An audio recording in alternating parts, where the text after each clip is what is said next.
Sangom thakpagi kanaba mayam khoina angang oringadagi tana lai adubu sangom thakpagi niyom ase khangdradi miyoi bagi isada kari kari akaiba lakani ngasi khangmina si marup sing channel asiga ahan ba oibirabadi like amasung subscribe tawbi marup sing kari gumba subscribe tawbiraba marup singna like tawbidana chatpigan asigumba kanaraba punsigi self awareness kaya mathang da taba phangbigani channel asida sangom gi malungda मियोय बगी मसा तखत बगी nutrition पुनमक फंगी हाइबदी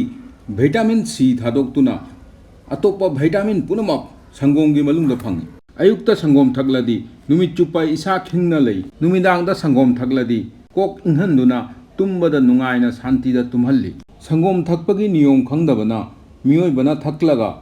digestion problem skin allergy पुक चाउथोकपा kidney disorder weight हेंगटपा अतोपा हेल्थ इश्यूज कयासु ओइबा जाउरी खंगमिना सि मरुप सिंह संगोम थकपगी अचुम्बा नियम कया अहानबना थुम जाउबा चिंजा का लोइनना संगोम थकपा अयुक्ता तन हौरगा तनगा संगोमगा चानै अंगांग सिंगना बिस्कुट का लोइनना संगोमगा चाबसु पामी हुजिकांदा मोंग मोंगी हिंजांग थोंगबदसु संगोम हापतुना थोंगी आयुर्वेद की मतुंगिन्ना संगोमगा थुमगा जानाबसे स्लो पॉइजन नि हाइनै असिगुम्बा चिंजाक चारदी टॉक्सिन प्रोड्यूस ओइदुना स्किन की इश्यूज कया लाखल्ले अनि सुबना संगोम इंग थकपा ओलांग थादा अखोइना milk shake cold coffee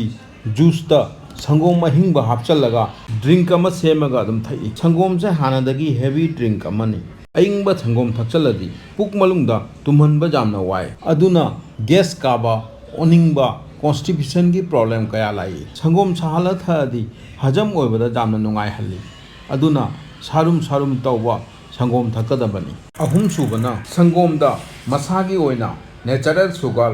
lactose fungi मसागी अथुम बजावबना संगोमदा कैदोंगैदा चीनी हापगा थवैदनी संगोमदा चीनी हापगा थादी बॉडी फैट पुहेलली करिगुंबा अथुंबा हापनिंगदी मांगोंदा खोई हापगा थकपा जाय मरी सुबना हैरा फ्रूट्स का कोनाना संगोम से थवैदबनी हैनौ अमसुंग लफोइना फजना मुल्लदी मागा लोइना चाबा जाय nga chak charadi amasung chak chabagi matungda pung ani gi gap thamaga sangom thakadabani huji khangmina si marup sing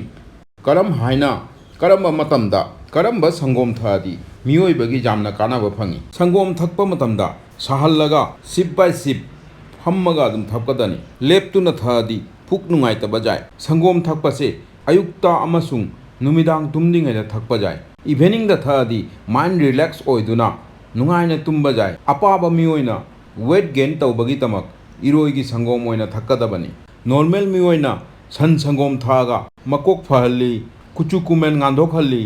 सम मखों कलहल्ली इसा मलुंगी इंटरनल फंक्शन पुनमक संगोम थादी जामना नुंगाइना पांगथोई अदुदि मरुप सिंह फंगनारसी मथंगी वीडियोदा ताबिउ जेंगबिउ खंजनबिउ इसा सेंगना नुंगाइना लेबिउ खुरमजरी।